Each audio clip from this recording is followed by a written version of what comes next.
So this is for the marking light for the back of a boat or pontoon.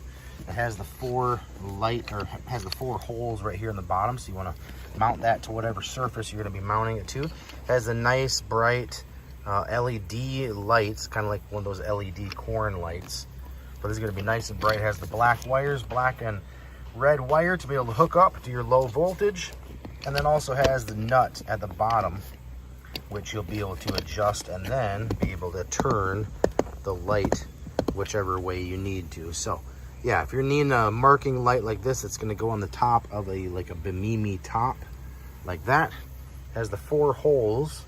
You want to make sure you got a good surface for that to mount into. But yeah, this is going to be a great light, way different than the lights that come on. This is definitely going to last a long time, and made of good quality aluminum right here, and then high quality plastic right here, so it's not going to get brittle and break or crack. So if you're needing a light like this, I can highly recommend this right here.